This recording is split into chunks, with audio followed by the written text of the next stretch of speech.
The wheelchair bumped against the curb, a harsh jolt. Frank Henderson winced as his frail body lurched forward, his weathered hands gripping the armrests.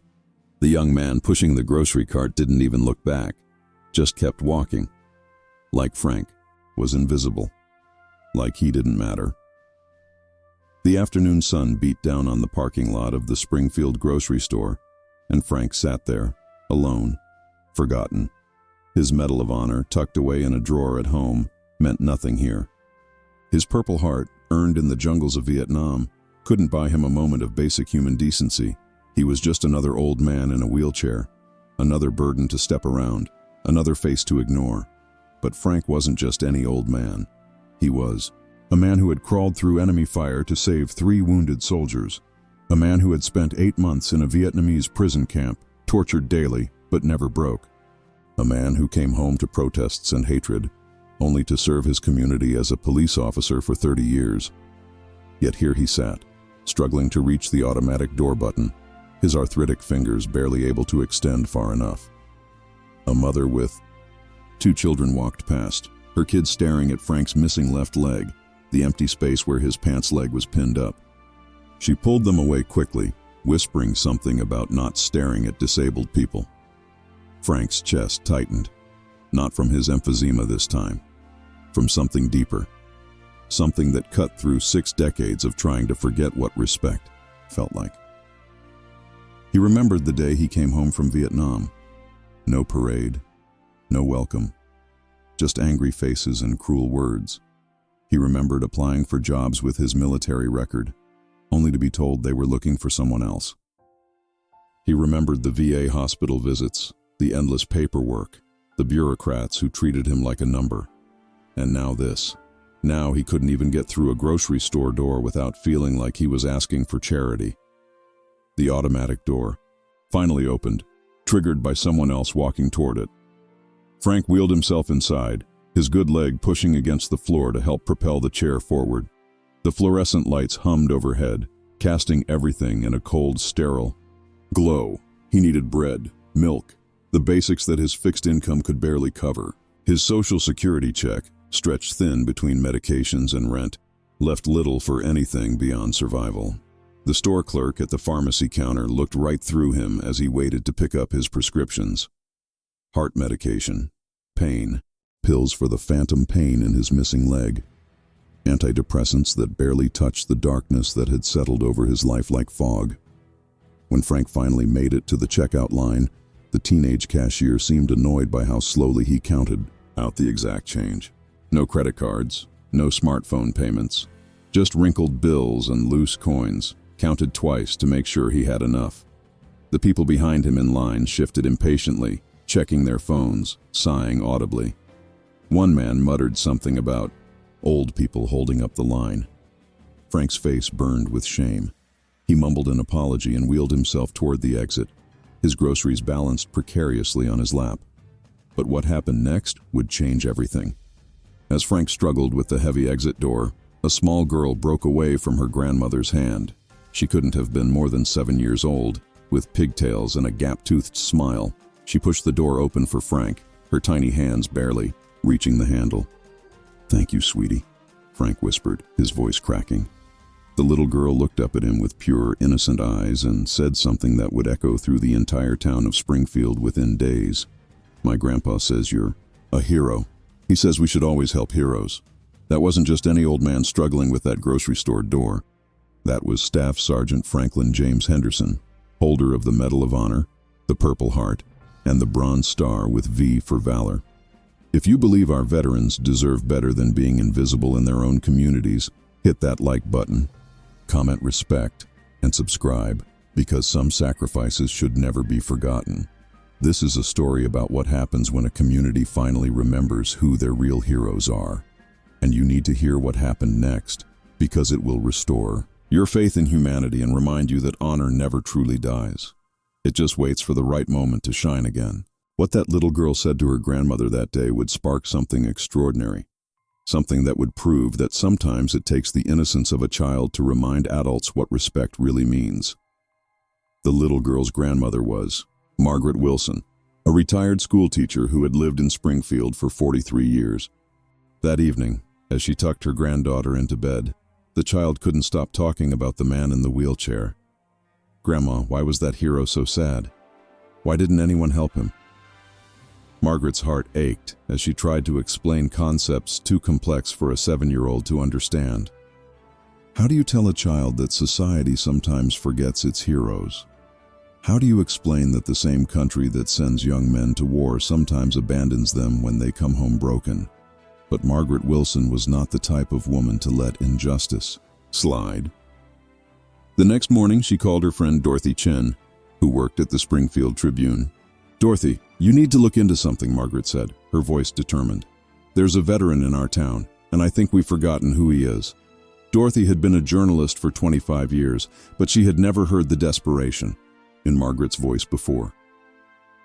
"Tell me everything," Dorothy said, grabbing her notepad. Margaret described the scene at the grocery store, the way Frank had been ignored and dismissed. But more importantly, she remembered something. Years ago, she had taught a unit on local heroes to her 5th grade class. There had been a photograph in the Springfield Historical Society, a young soldier receiving a medal from a general. The name on the plaque had been Frank Henderson, the same Frank Henderson who now struggled to open doors and counted out exact change with trembling fingers. Dorothy spent the next 3 days digging through archives, making phone calls to the Veterans Affairs Office and tracking down military records. What she found made her hands shake as she typed. Staff Sergeant Franklin James Henderson wasn't just any veteran. He was Springfield's most decorated soldier, a man whose story had been buried under decades of bureaucracy and public indifference. On March 15, 1968, in the thick jungles near Da Nang, 20-year-old Frank Henderson had single-handedly saved the lives of 3 wounded soldiers, carrying them one by one through 200 yards of enemy fire to safety. The military citation was written in the dry language of official documents, but Dorothy could read between the lines. Frank had been shot twice during the rescue, once in the shoulder and once in the leg. He had lost consciousness from blood loss but regained it when he heard one of his wounded comrades calling for help. Despite his injuries, he had crawled back into the kill zone and dragged the 3rd soldier to safety. The enemy mortar round that took his left leg below the knee had exploded just as he reached the evacuation point. The doctors said if he had been 30 seconds slower, all 4 men would have died. But the real tragedy wasn't what happened in Vietnam. It was what happened when Frank came home. Dorothy discovered that Frank had applied for disability benefits that were denied 3 times due to missing paperwork. He had been waitlisted for proper medical care while his wounds festered and his mental health deteriorated. He had taken a job with the Springfield Police Department, not because he wanted to continue serving, but because it was the only employer willing to hire a one-legged veteran with PTSD. He had worked patrol for 30 years, never complaining, never asking for special treatment, never mentioning his Medal of Honor to his fellow officers. The more Dorothy learned, the angrier she became. This man had given everything for his country, and his country had given him a wheelchair and a prescription for antidepressants. She found records showing that Frank lived alone in a small apartment on Elm Street, surviving on $900 a month in Social Security benefits. His closest family was a nephew in Oregon who called twice a year. His wife had left him in 1975, unable to cope with his nightmares and drinking. He had been sober for 23 years, attending AA meetings at the Methodist Church, but the damage to his relationships had been permanent. But here's what nobody knew about Frank Henderson. What Dorothy discovered in a dusty file at the VA office would break your heart and make you angry at the same time. Every year on Veterans Day, Frank wheeled himself to the Springfield Cemetery and placed flags on the graves of 3 men. 3 men whose names were etched on his heart deeper than any medal could ever be. Tommy Rodriguez, age 19, Michael O'Brien, age 20, James Washington, age 18. The 3 soldiers Frank had saved in Vietnam. The 3 young men who had lived full lives because one scared kid from Ohio decided that their lives mattered more than his own safety. Tommy Rodriguez had become a teacher in California, married his high school sweetheart, and raised 4 children. He had died of cancer in 2012, but not before writing a letter to Frank that arrived at the wrong address and was never delivered. Michael O'Brien had started a construction company in Texas, employed over 200 people, and established a scholarship fund for veterans' children. He had searched for Frank for years but never found him. James Washington had become a minister in Georgia, dedicating his life to helping troubled youth. He had mentioned Frank in every Veterans Day sermon for 45 years, calling him the angel who saved his life. None of these men knew that their angel was sitting alone in a wheelchair, struggling to afford groceries, invisible to the community he had served for decades. None of them knew that Frank carried their photographs in his wallet, worn thin from years of handling, and that he whispered their names every night before sleep came. None of them knew that the man who had saved their lives was slowly dying of loneliness and neglect in a town that had forgotten what heroism looked like. Dorothy Chen's article was scheduled to run in the Sunday edition of the Springfield Tribune, but she couldn't wait that long. She called her editor on Friday afternoon and demanded front-page placement for Saturday morning. "This can't wait until Sunday," she said, her voice shaking with emotion. "This town needs to know about Frank Henderson right now." The editor, a gruff man named Bill Martinez, who had worked in newspapers for 30 years, read Dorothy's draft in silence. When he finished, he took off his glasses and rubbed his eyes. "We're running this tomorrow," he said, "and we're putting it on the front page with the biggest headline I can fit." Saturday morning dawned gray and cold in Springfield, but Margaret Wilson was up before sunrise, driving to every newsstand in town. She bought 50 copies of the Springfield Tribune and began distributing them to neighbors, friends, and anyone who would listen. The headline read, "Town's Forgotten Hero Lives in Shadows."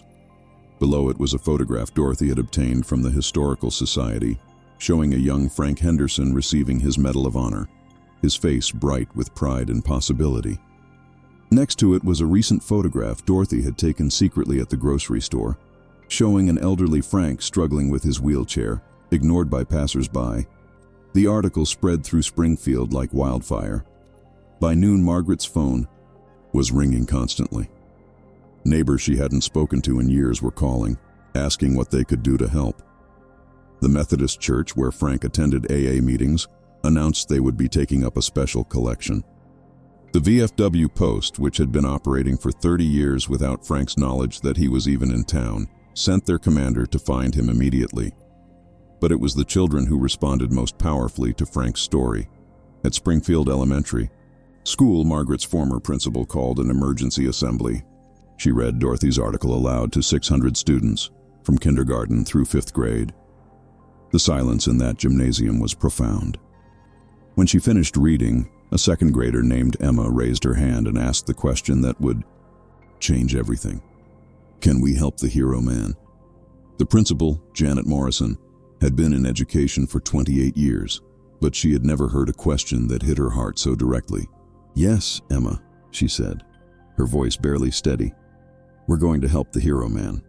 What happened next, nobody could have predicted. But before I tell you about the extraordinary thing this community did for Frank Henderson, I need you to understand something important. This isn't just a story about one forgotten veteran. This is a story about how we treat the people who sacrificed everything for our freedom. And if you believe that our heroes deserve better, if you believe that service should be honored, not forgotten, then hit that subscribe button right now, because this story is going to show you what's possible when a community decides to remember what gratitude looks like. What those children did next will bring tears to your eyes and restore your faith in humanity. The children of Springfield Elementary didn't just want to help Frank Henderson, they wanted to honor him. Emma, the 2nd grader, who had asked the simple question, went home that day and announced to her parents that she was going to make the hero man happy. Her father, Mike Sullivan, was a contractor who had employed several veterans over the years.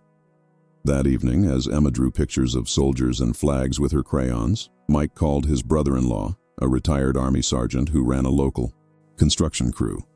By Sunday morning, word had spread beyond the elementary school. The Springfield High School ROTC program announced they would be participating in whatever the community decided to do for Frank. The local American Legion post, which had been struggling with declining membership for years, suddenly found themselves fielding calls from veterans they hadn't heard from in decades. Men and women who had served in Korea, Vietnam, Iraq, and Afghanistan were asking the same question. What can we do for Frank Henderson? But it was Margaret Wilson who came up with the idea that would change Frank's life forever. That Sunday afternoon, sitting in her kitchen with Dorothy Chin and 3 other retired teachers, she said something that made everyone stop talking. You know what Frank needs? He needs what he never got when he came home from Vietnam. He needs a parade. Not a big fancy parade with politicians and speeches. A real parade. A parade of people who understand what he gave up for us. The idea was simple but profound. Instead of bringing Frank to a parade, they would bring the parade to Frank. Every day for 1 week, starting Monday morning, different groups from the community would march past Frank's apartment building. School children with handmade signs, veterans in uniform, teachers, postal workers, firefighters, police officers, regular citizens who wanted to say thank you to a man who had never heard those words from his own hometown. Margaret called Frank that Sunday evening. She had gotten his number from the church directory, listed simply as F. Henderson. When Frank answered, his voice was cautious, suspicious. He wasn't used to getting phone calls, especially from strangers. Frank, this is Margaret Wilson. My granddaughter met you at the grocery store the other day. Frank's voice softened immediately. Oh yes, the little girl with the pigtails. She was very kind. Margaret took a deep breath. Frank, the whole town has been reading about you in the newspaper. We want to do something special for you this week. Would that be okay? Frank was quiet for so long that Margaret thought the call had been disconnected. Finally, in a voice barely above a whisper, he asked, Why would anyone want to do something for me? The question broke Margaret's heart. Because you're a hero, Frank. Because you saved lives. Because you served your community for 30 years. Because you matter. Frank was crying now, soft sobs that he tried to muffle with his hand. Margaret waited, letting him process emotions that had been buried for decades. Monday morning arrived with unexpected sunshine, as if the weather itself wanted to cooperate with Springfield's plan. Frank had barely finished his coffee when he heard something unusual outside his first-floor apartment window. Music. Not loud music, but the gentle sound of children singing. He wheeled himself to the window and pushed aside the faded curtains. What he saw made him gasp. 67 children from Springfield Elementary were walking slowly down Elm Street, each carrying a handmade sign. Thank you, Mr. Frank. Heroes live here. We love our soldiers. You are not forgotten. Leading the procession was little Emma, carrying a large American flag that was almost too heavy for her small hands. Behind her walked Margaret Wilson, tears streaming down her face as she watched Frank's reaction through his window. The children had practiced their route all weekend. They walked slowly, deliberately, making sure Frank could see every sign, every face, every gesture of respect. When they reached the spot directly in front of his building, they stopped and faced his window. Emma stepped forward and, in her clear 7-year-old voice, began reciting the Pledge of Allegiance. 66 other children joined her, their hands over their hearts, their eyes focused on the window where Frank sat in stunned silence. Frank tried to stand. His legs wouldn't support him, but something deep inside compelled him to try. He gripped the windowsill with both hands and managed to pull himself up just enough to place his right hand over his heart. The children saw him and began clapping, not the wild applause of excitement, but the respectful clapping of gratitude. Frank saluted them through the window, his hand shaking but his posture as straight as it had been 55 years ago when he received his Medal of Honor. But the children weren't finished. As they prepared to continue their march around the block, Emma broke from the group and ran to Frank's front door. Margaret followed, concerned but not wanting to stop the child's spontaneous gesture. Emma knocked gently and waited. When Frank opened the door, still wiping tears from his eyes, Emma held out a hand-drawn picture. It showed a soldier in uniform with medals on his chest, standing next to an American flag. At the bottom, in careful 7-year-old handwriting, it said, "Thank you for keeping us safe." Frank took the picture with trembling hands. He wanted to say something profound, something worthy of this moment, but all that came out was, "Thank you, little angel. Thank you for remembering." Emma smiled her gap-toothed smile and hugged Frank's legs before running back to rejoin her classmates. As the parade of children disappeared around the corner, Frank closed his door and leaned against it, clutching Emma's picture to his chest. Tuesday brought the veterans. 43 men and women, ranging in age from 32 to 87, marched down Elm Street in whatever uniform they could still fit into. Some wore their old dress blues, the fabric straining against bodies that had aged and changed. Others wore their military caps with civilian clothes, their service ribbons pinned carefully to their shirts. 3 were in wheelchairs, pushed by younger veterans who understood that mobility didn't diminish honor. Leading this procession was Command Sergeant Major James Patterson, retired Army, who had served 3 tours in Afghanistan before settling in Springfield. James had read Dorothy's article and spent all of Sunday night researching Frank's military record. What he found had left him speechless. Frank's Medal of Honor citation read like something from a movie, but James knew it was real. He had seen similar acts of heroism in his own deployments, but he had never met someone who had performed such a rescue under fire. The Veterans Parade was different from the Children's March. These men and women understood sacrifice in ways civilians couldn't. They marched with military precision, their steps synchronized despite their varying ages and physical conditions. When they reached Frank's building, they formed a line and stood at attention. James stepped forward and saluted Frank's window, holding the salute for a full 30 seconds. One by one, the other veterans joined him, until 43 hands were raised in perfect military salutes. Frank appeared at his window, his own hand raised in response. He held his salute as long as the veterans held theirs, tears streaming down his face. These people understood. They knew what it meant to serve, to sacrifice, to come home changed. They knew about nightmares and survivor guilt, and the weight of carrying memories that civilians couldn't comprehend. In that moment, Frank felt something he hadn't experienced in decades: belonging. When the salutes finally dropped, James walked to Frank's door. Frank opened it immediately, recognizing the bearing and confidence of a career soldier. "Sergeant Henderson," James said, his voice formal but warm. "I'm Command Sergeant Major Patterson, and I want you to know that every veteran in this town is proud to call you brother." Frank's legs gave out, and he sank back into his wheelchair, overcome by emotions he had suppressed for years. James knelt beside the wheelchair, placing a gentle hand on Frank's shoulder. "You're not alone anymore, Sergeant. You're family now. But nobody could have imagined what Wednesday would bring.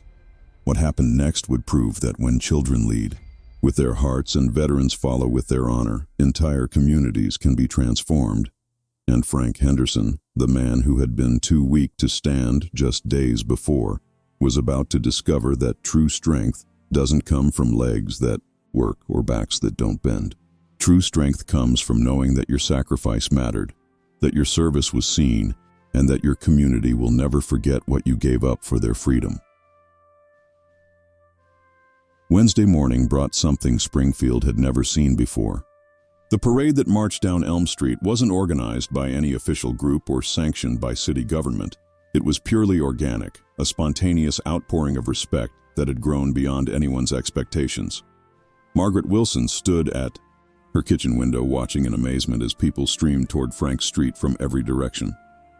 The Springfield Fire Department arrived first, 3 trucks moving slowly with lights flashing but no sirens.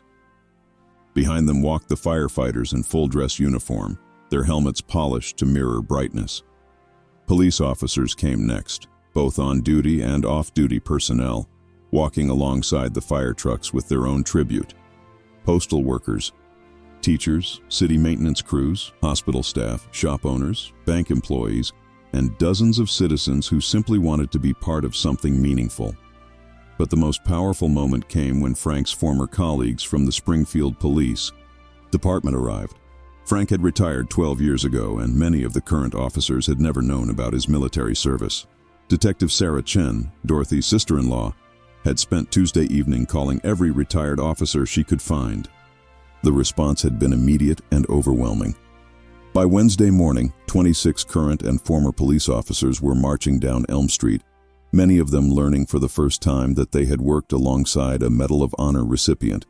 For decades, Captain Robert Hayes, Frank's former supervisor, carried a plaque that the department had hastily commissioned Tuesday afternoon. It read, "In honor of Officer Franklin Henderson, Medal of Honor recipient, who served his community with the same courage he showed in combat." When the procession stopped in front of Frank's building, Captain Hayes stepped forward with tears in his eyes.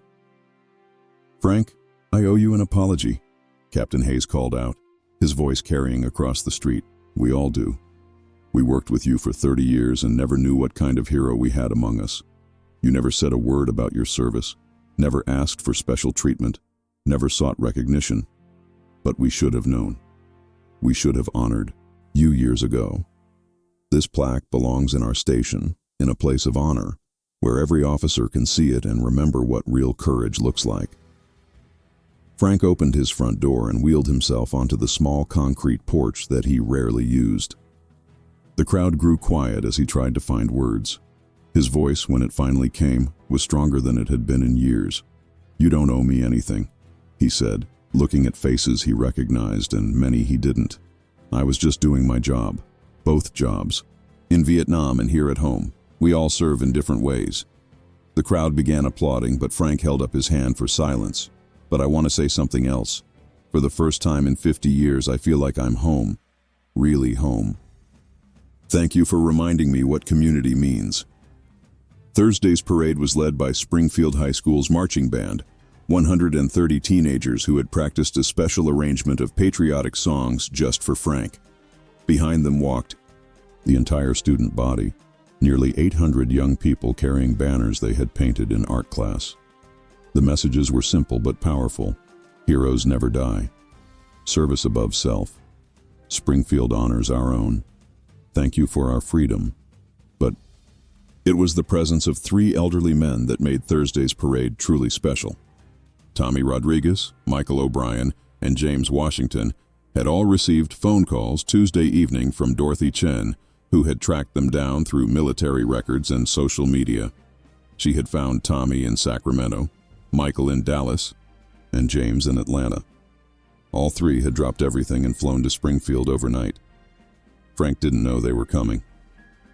He had wheeled himself to his usual spot by the window, expecting another day of community support, but unprepared for the emotional earthquake that was approaching.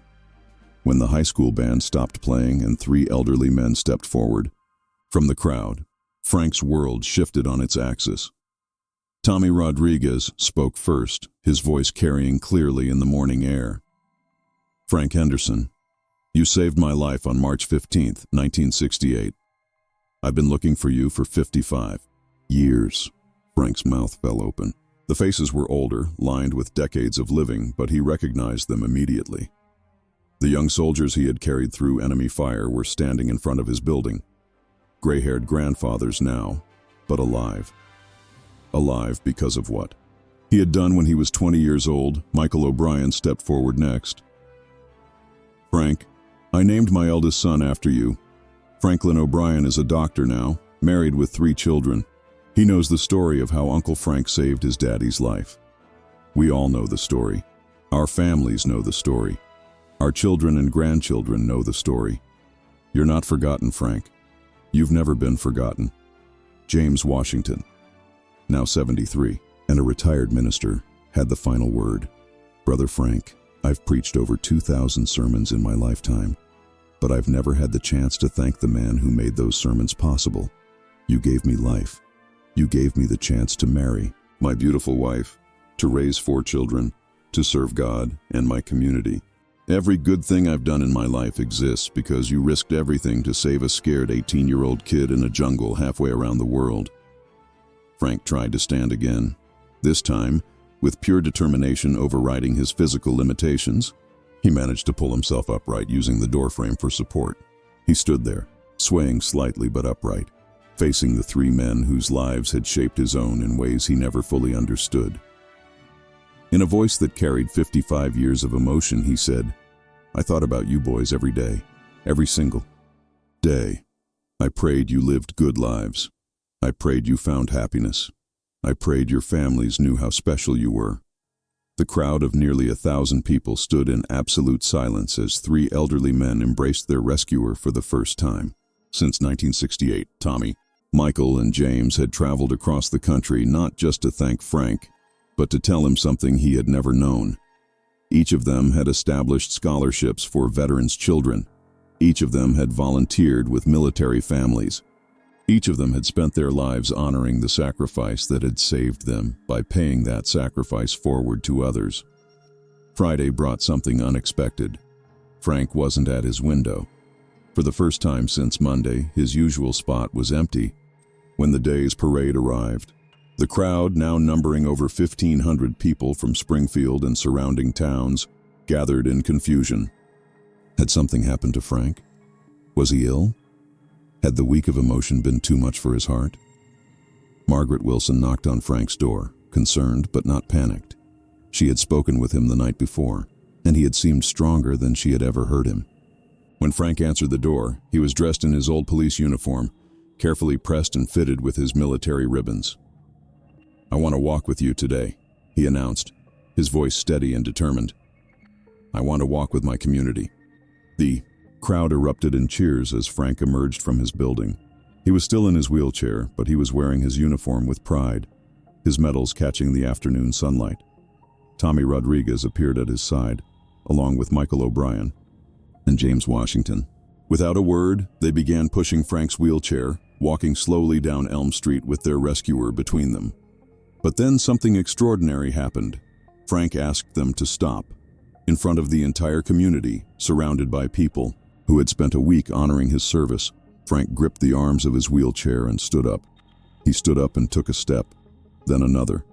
His legs, weakened by decades of limited use and the prosthetic that never quite fit right, found strength they hadn't possessed in years.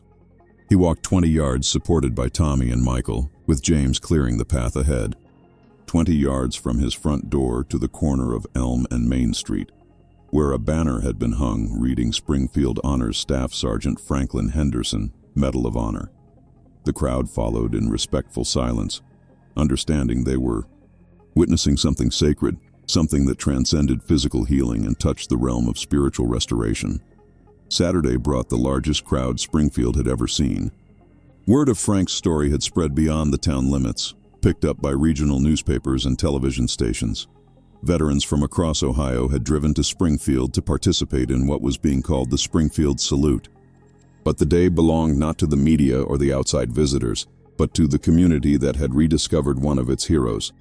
The parade route had been extended to include the entire downtown area. Frank rode in the back of a vintage World War Jeep, borrowed from a military vehicle collector in Columbus. Beside him sat Tommy, Michael, and James, the four men waving to crowds that lined both sides of Main Street. Children held flags and signs. Veterans saluted. Families cheered.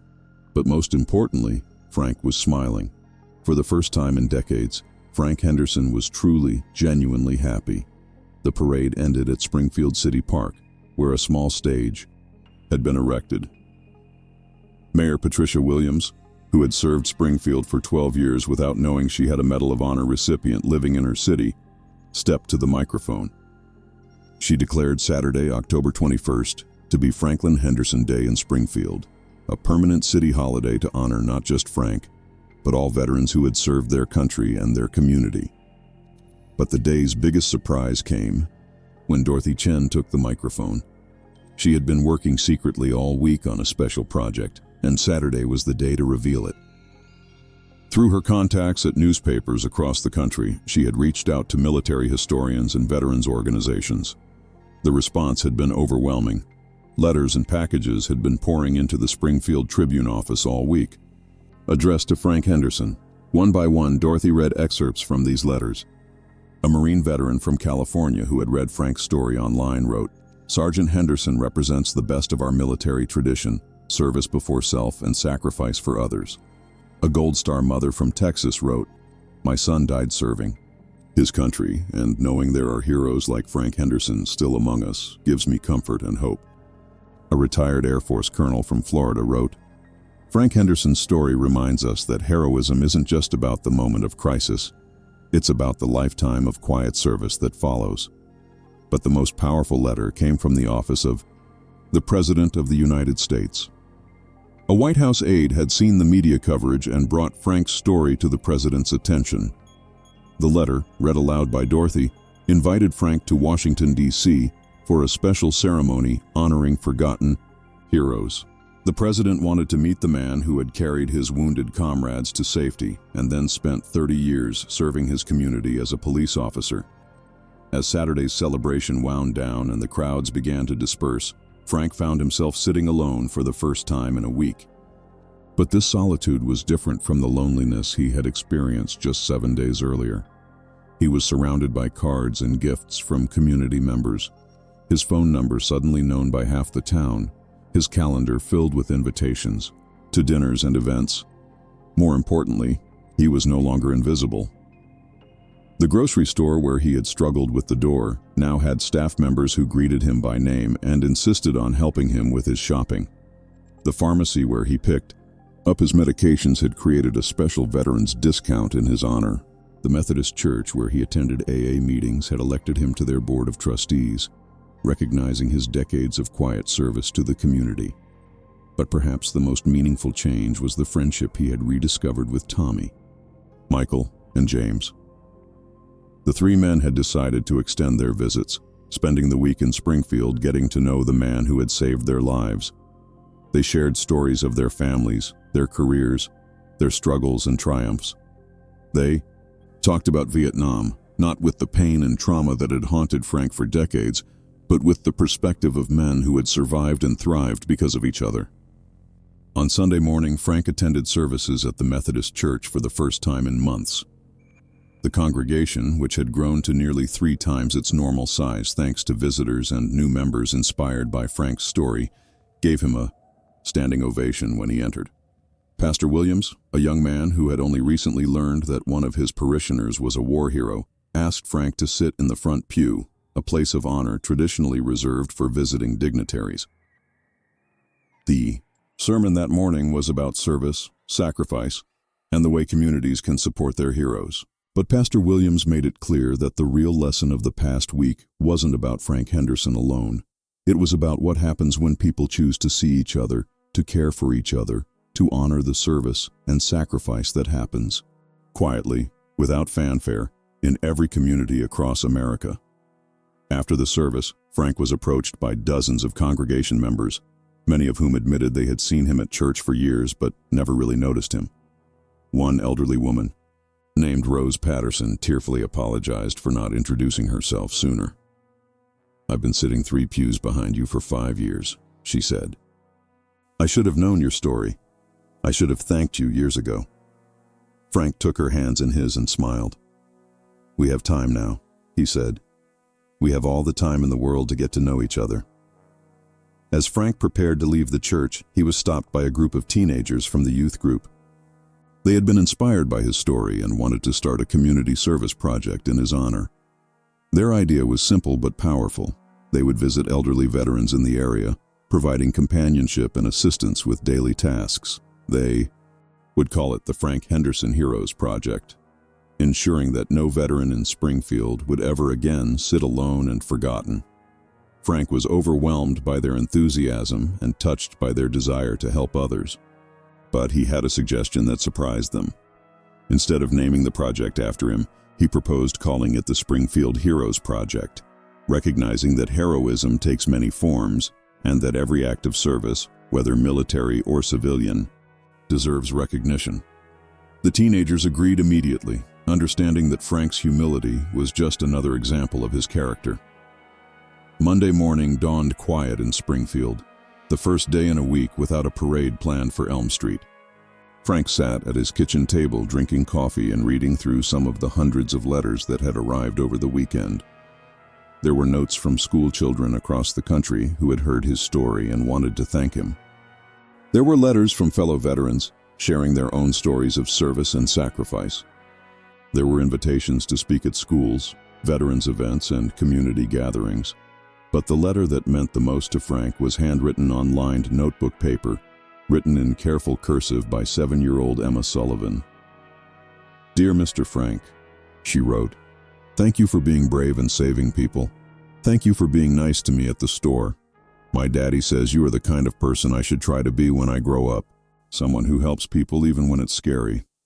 I hope you are happy now because you deserve to be happy. Love, Emma. P.S. I still have your picture on my refrigerator. Frank folded Emma's letter carefully and placed it in his wallet next to the worn photographs of Tommy, Michael, and James. This little girl, with her pure heart and innocent wisdom, had started something that transformed not just his life, but an entire community's understanding of what it means to honor service.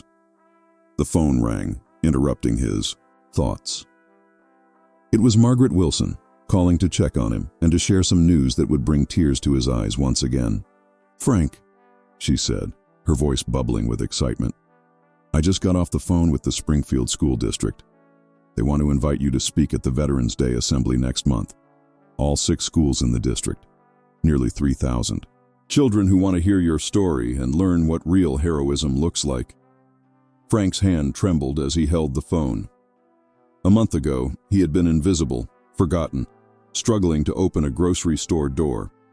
Now he was being asked to speak to 3,000 children about service and sacrifice. The irony wasn't lost on him. It had taken a 7-year-old girl's simple kindness to remind an entire town that heroes live among us, often in the most ordinary disguise. That afternoon, Frank made a decision that surprised even himself. He called the Springfield Tribune and asked to speak with Dorothy Chen. When she answered, he could hear the smile in her voice. "Frank," she said warmly, "how are you holding up after this incredible week?" Frank took a deep breath before responding. "Dorothy, I want to do something. I want to make sure this doesn't end with me. There are other veterans in this town, in every town, who are sitting alone right now, who are struggling in silence, who have stories that need to be told. I want to help find them." Dorothy was quiet for a moment, processing the magnitude of what Frank was proposing. "Are you suggesting we start some kind of program?" she asked. Frank's voice grew stronger, more determined than it had been in decades. "I'm suggesting we make this permanent. Every month we find another forgotten hero, not just veterans, but police officers, firefighters, teachers, nurses, people who have served their communities quietly for years. We tell their stories. We honor their service. We make sure no one in Springfield ever sits alone and forgotten again." By Tuesday evening, Frank's idea had evolved into something concrete. Working with Margaret Wilson, Dorothy Chen, and the newly formed Springfield Heroes Project youth group, they had outlined a comprehensive program. The first Saturday of every month would be Springfield Heroes Day, featuring a parade for a different community hero. The Tribune would run a monthly series called Heroes Among Us, telling the stories of local people who had made significant contributions to their community. But more importantly, they were establishing the Springfield Veterans Outreach Program, a volunteer organization dedicated to identifying and supporting elderly or isolated veterans in the area. Frank, despite his physical limitations, had volunteered to serve as the program's first coordinator. His apartment on Elm Street would become the unofficial headquarters, with volunteers stopping by daily to check on him and receive assignments for visiting other veterans who might need assistance or companionship. Wednesday brought Frank's first official duty as Veterans Coordinator. Margaret Wilson had identified 3 elderly veterans in Springfield who lived alone and rarely left their homes. Using the same approach that had worked so well for Frank, the community was planning smaller, more intimate gestures of recognition. A Korean War veteran named Walter Kim, who had been largely homebound since his wife's death 2 years earlier, would receive a visit from local high school students who wanted to interview him for a history project. Frank insisted on making the first visit himself. Accompanied by Tommy Rodriguez, who had decided to extend his stay in Springfield indefinitely, Frank knocked on Walter Kim's door on Thursday morning. The elderly man who answered looked suspicious and confused. When Frank introduced himself and explained why they were there, Walter's response broke Frank's heart. "Why would anyone want to hear about me?" he asked, his voice barely audible. "I didn't do anything special."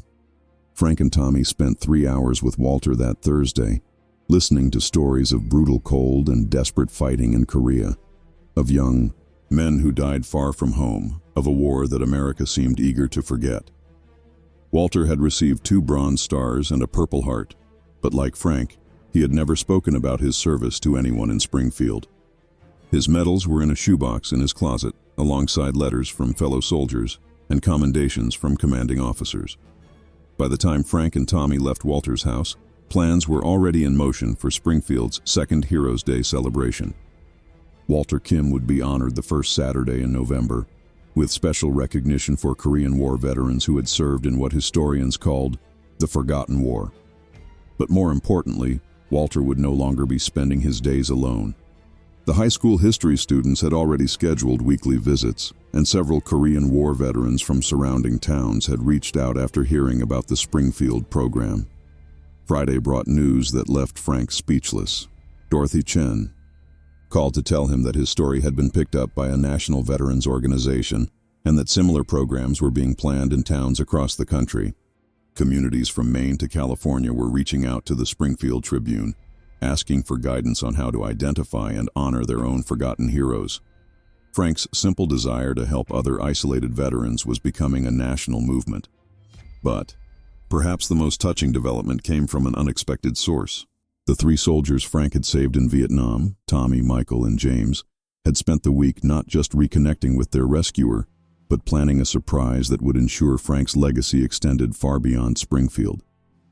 Working secretly, with their own families and communities, they were establishing the Franklin Henderson Foundation, a nonprofit organization dedicated to supporting elderly veterans and promoting community recognition programs.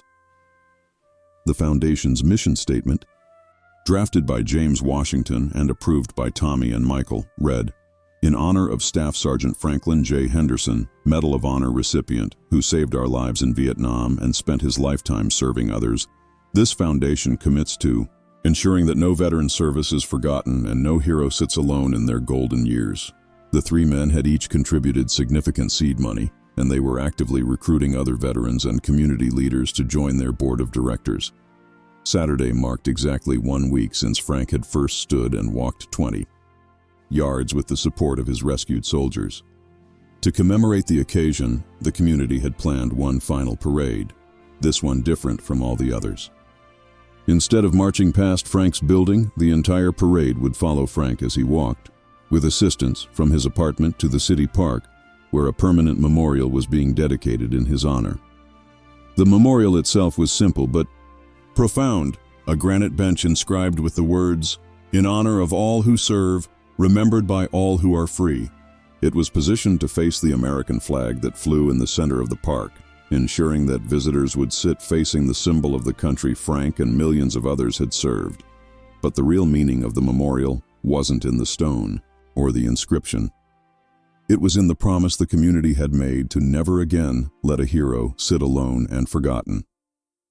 As Frank prepared for his walk to the park, supported by Tommy, Michael, and James, he reflected on the extraordinary week that had transformed his life.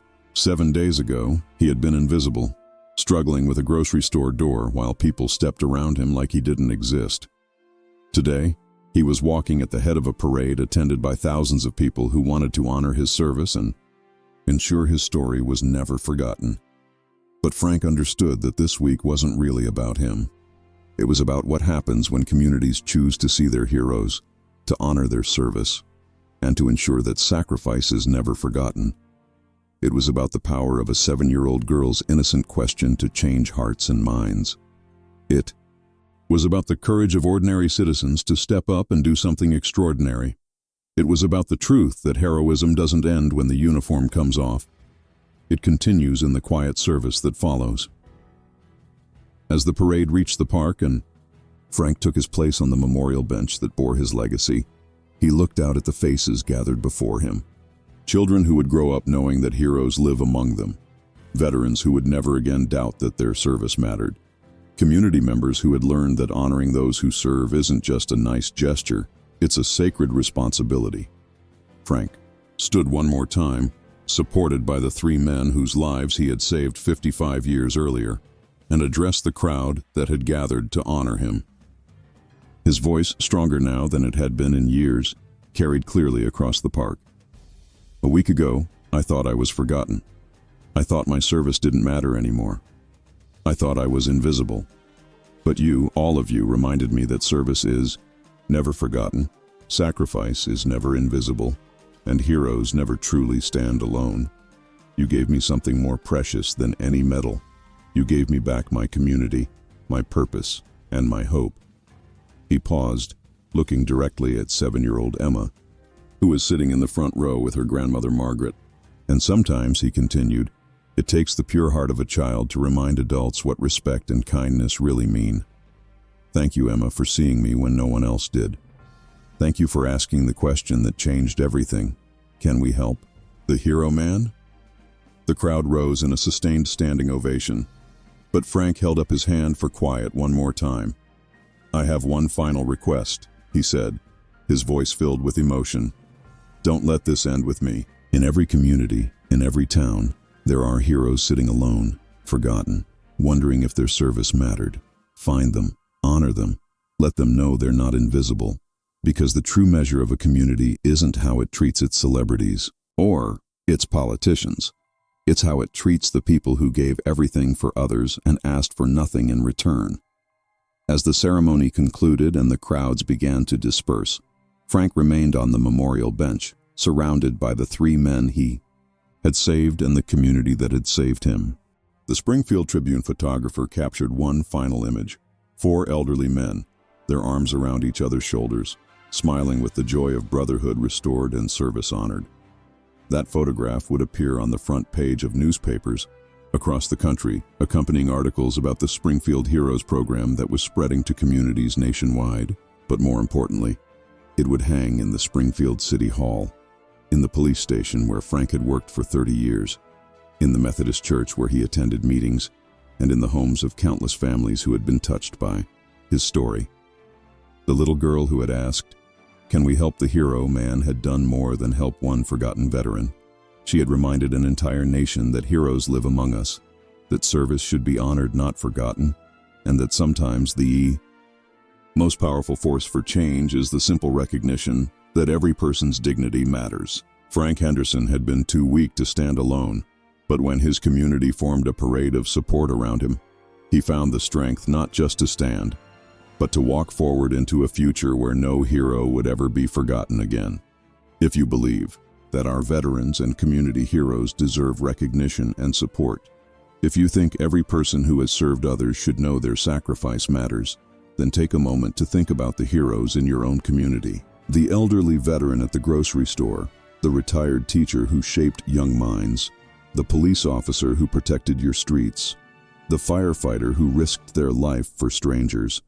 They're there, often invisible, often forgotten, but always deserving of our gratitude and respect. Because as Frank Henderson learned in Springfield, when communities choose to honor their heroes, they don't just change individual lives, they transform the very soul of what it means to care for one another.